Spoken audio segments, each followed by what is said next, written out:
DIY candle making.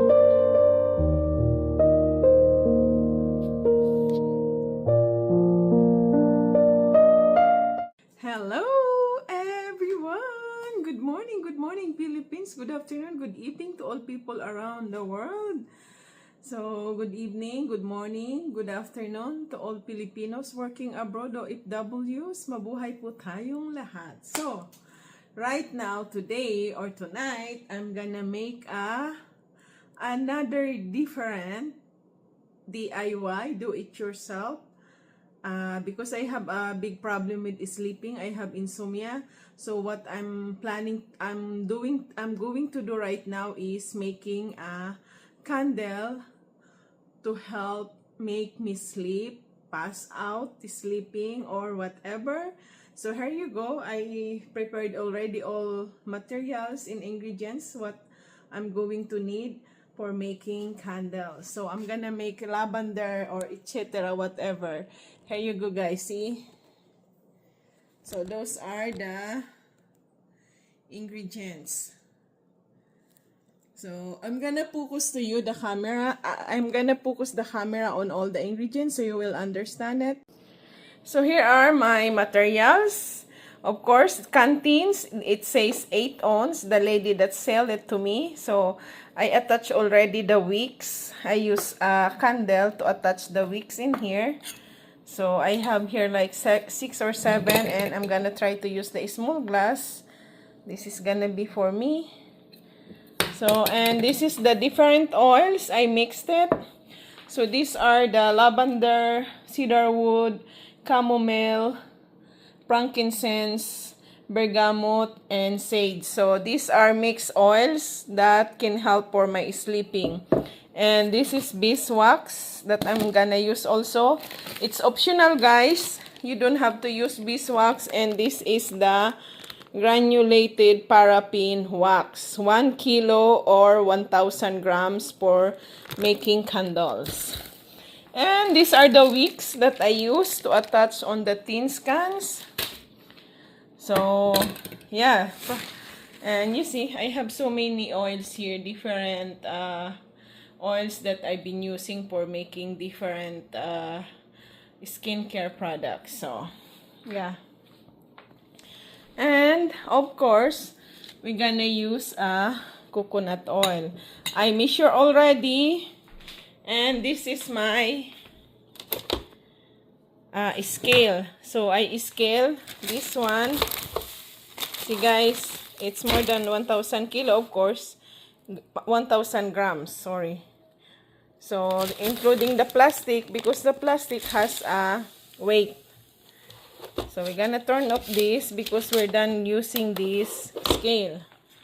So, now, we're gonna go here in our kitchen to prepare to cook the wax, beeswax, and the coconut oil. We only have a small batch. It's first trial. It's my first batch. First trial. Oh, sorry, nabuyoy. First trial for candle making. So, I'm gonna use this one here. So, this is stainless steel. It's a very good class of stainless steel. It's heavy. It's heavy. So, it's for cooking the paraffin wax, beeswax, and coconut oil. So, yeah, I'm just gonna use this small pot. So, this is only for making, soap making, and candle making. So, we're gonna put this here, all of it, because we have to melt it.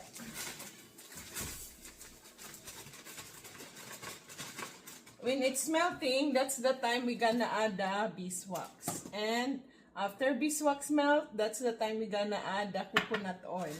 I wanna use mostly natural. So, let's turn this on a medium low. To, you know, to cook, to melt. Here you go. The lid is done here. So, let's wait until it's melt. Now, it's melted already, the paraffin. So, we're gonna add the wax. So beeswax. Sorry guys, the beeswax. Nakakalimutan ko tuloy. Matagal. It's been like a long time I didn't make any DIY. So, you know, no. Oh, I don't have a lot of money to buy all the ingredients or materials for soup making. So that's why I kind of slow down, then waiting for the budget. Now let's melt the beeswax. When the beeswax melted, that's the time we're gonna add the coconut oil. Turn this off. I turned it off already and it's all melted. So now it's melted already. So I'm gonna add the coconut oil to be melted everything. So it's gonna be mixed in there.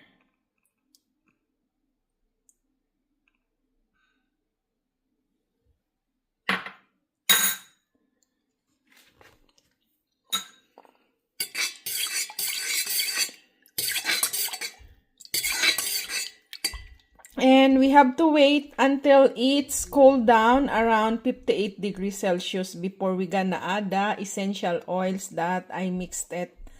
Like 5-6 essential oils. So we're gonna wait until it cooled down before mixing the essential oils.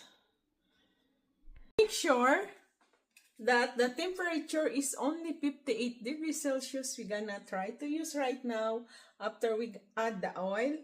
So I tried already, it's 81.90, but I'm gonna try again guys to show you.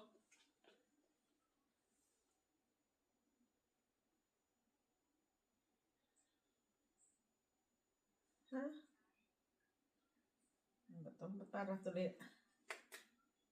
Okay.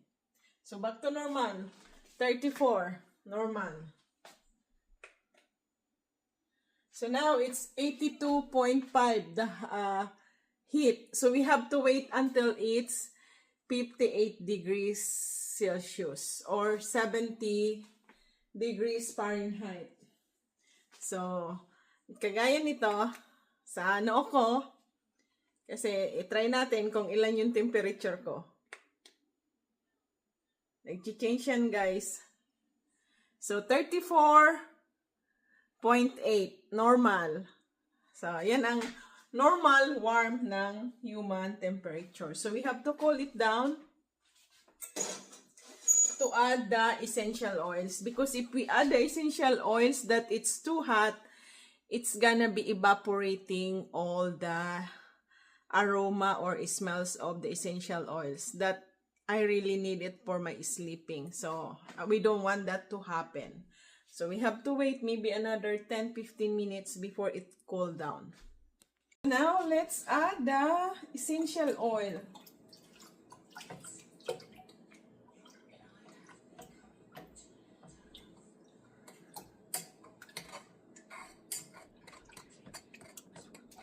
Parang tumitigas na ata ito ah.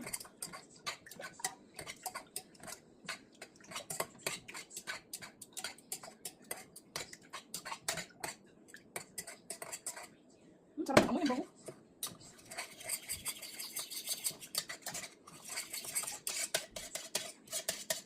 Mag-start na siya guys magtumigas eh. Ay masyadong kinul down. So mag-pour na tayo sa ating hulmahan. Ilalagay na natin siya sa ating mga hulmahan. Ayan. Sarap ng amoy ang bango.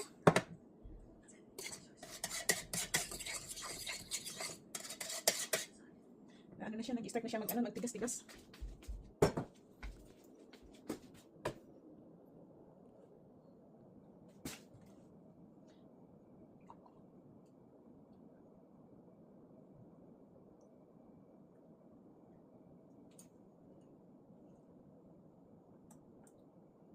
Ang hirap nito. Kailangan ay may ilalagay tayo na nakaharang para hindi siya.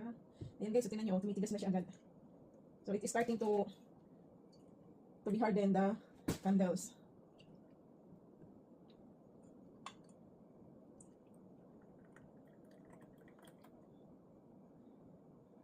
So I need to melt this guys na tumigas na sa lagayan. Ini-melt ko dito.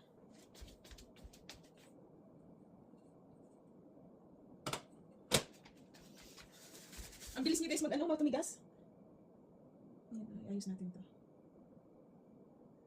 Ganyan, mabilis yan tumigas. It's hardening already, guys.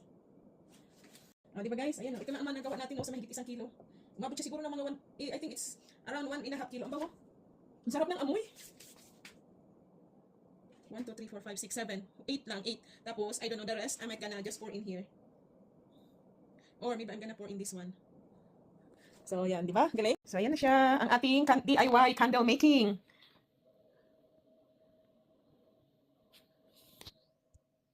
I'm happy with the result of my DIY candle making. Here you go. Oh my God. Look at that, guys. Ang ganda, oh. Ano pa lang yan? Mga 15 minutes pa lang siyang naipor, pero tumitigas na, oh. Grabe. It's super, super duper bango.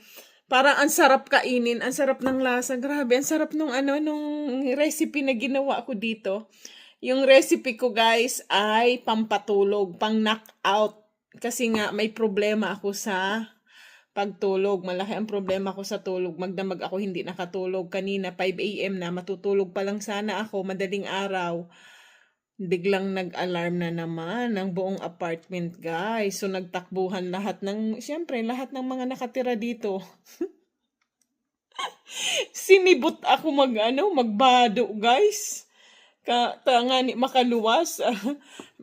Ang maray nga ni bako mandigdi sa apartment mi. So kataning ming apartment ang may problema, nag-alarm. Kaya kaso connected siya dito sa sa apartment namin. Kasi isa lang ang may-ari nito, 3 building na magkakatabi, connected. Yung isang katabi namin yun ang nagka-problema, sila yung may usok siguro, nag-alarm. So pati itong building namin, kami ang first building, second building sila, tas may third building sa kabila pa. So, iisa lang kasi yung parking area ng 2 building. Kaya, pag nag-alarm sa kanila, pati sa amin nag-alarm. So, yun lang yung kaninang umaga talaga. Kaya, talaga guys, wala ako tulog. So, ito. Here you go. Look at that. It's so beautiful, guys. The candle, oh. Grabe, super bango. Oh my God. It's perfect. Parang ang sarap lapangin. Grabe, ang ganda, oh. Ang sarap. Ano ito? 1 kilo of granulated paraffin wax, then beeswax, and also coconut oil. Coconut oil is optional and beeswax is optional. So, but this is my own recipe. I want to add coconut oil and beeswax para maganda yung niya texture at gusto ko mas natural. So if you add beeswax and coconut oil, it's gonna be natural.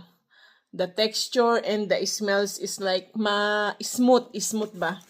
So parang it's easier to make candles than making soap, guys. Bar soap. So this one, I tried to add lavender. Oh, this one is more strong. Because this one is the last one I melted again because it was like, it's cooled down and it's become hard on the pot. So now, see? It's hardening, guys. So, grabe. Nakakatuwa. Ang saya-saya ko dito sa aking candle making. Grabe, ang sarap ng amoy. Mukhang mananakaut ako nito kaso I cannot use this right away. So, I have to wait 3 to 7 days before I can use this. So, siguro, after 3 days, I can use this in my bedroom and it gonna helps me for my good sleep. Diba? Ang galing talaga ni Merlin daw. Nagbuhat na ng sariling bangko. Pero ang ganda, guys, ng kulay talaga. Ayan, tingnan nyo, para siyang yung cream cheese ang itsura, oh. Diba? Ang ganda, oh. Konti lang nagawa ako kasi nga, mahigit 1 kilo lang yung nabili ko sa I got the granulated paraffin wax from Marketplace. That's why it's my trial, my first batch, and it's test, so it turned out so beautiful. So, I might gonna make more candles. So, when I put in my website with candles, bar soap, candles, face renewal oil, and everything. So, It's gonna be pair with my bar soap. I'm happy with the result of my DIY candle making. Here you go. Oh my God. Look at that, guys. Ang ganda, oh. Ano pa lang yan? Mga 15 minutes pa lang siyang naipor, pero tumitigas na. Grabe. It's super, super duper bango. Parang ang sarap kainin. Ang sarap ng lasa. Grabe. Ang sarap nung recipe na ginawa ko dito. Yung recipe ko, guys, ay pampatulog, pang knockout. Kasi nga, may problema ako sa pagtulog. Malaking problema ako sa tulog. This is awesome. My candle is looks so beautiful and it smells so good. The aroma is the best. It's for a knockout deep sleep herbal candles. You know, this one I add lavender flowers. That's why there's some spot dark. It's like you know, dirt, but it's lavender flowers decoration. It smells so good. Oh my God. So, it smells pa lang, guys. I haven't light up the candle and I feel relaxed already, guys, for this very good smells. This is I like because of the design of lavender flowers. This one is good too. Oh, heaven. So now we're gonna do the cutting the overlapping width. So we're just gonna leave it to the tin cans. Why? Because we're gonna put a lid. So ready for selling, guys. So, diba? So I'm just gonna add this maganda. So super bango. It's so good aroma. So see, it's gold color. So my candle is gold. Diba? Dito lang siya ganun. Dito lang yan sa lid.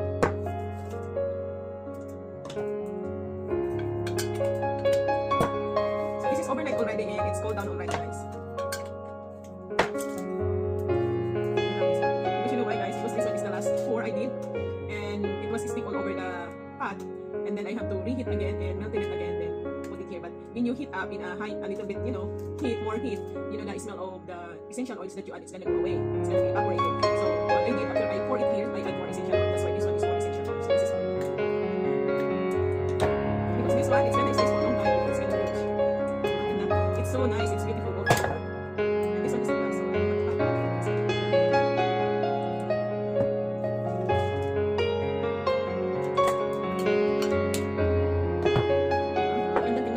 So and then later on, I'm gonna put the name in here. What's all the ingredients? I'm gonna put the name on the lid and on the bottom the ingredients because I don't wanna put any, you know, here because I like the gold color. It's for selling, guys. So who wants to order candles from me for knockout sleep, you can visit me. So see, and this one is I can give it to a friend as a present, diba? Super bango. See, all gold color. Screw it is screw, and you can just. We have 1, 2, 3, 4, 5, 6, 7, 8 gold candles na for knockout to sleep and one of the nuts. Because this one the gas is recycled, so I don't want to do it because then it is kind of, you know, it's like so that's it, guys. Thank you for watching. I really appreciated all of you guys that watching supporting my YouTube channel and see what sometimes Facebook page, but I don't really Facebook page, so also on my YouTube channel, please watch my YouTube videos and please watch that. So at least I can learn some money to buy some more ingredients materials for soup making and face oil, guys. Sorry, ha. It's not my first language, so bear with it. Here we go. My gold candles for knockout sleeping. So, ayan siya. Ito. Ayan. Kita nyo naman. Ito kasi nasa glass. So, yan ang kulay niya. Ang ganda. Cream color. Super, super duper. Ang ganda. And it's really gold. And this gold tin cans, it's not gonna faded the color, so it's gonna stays gold. My favorite color is gold because my personality is gold.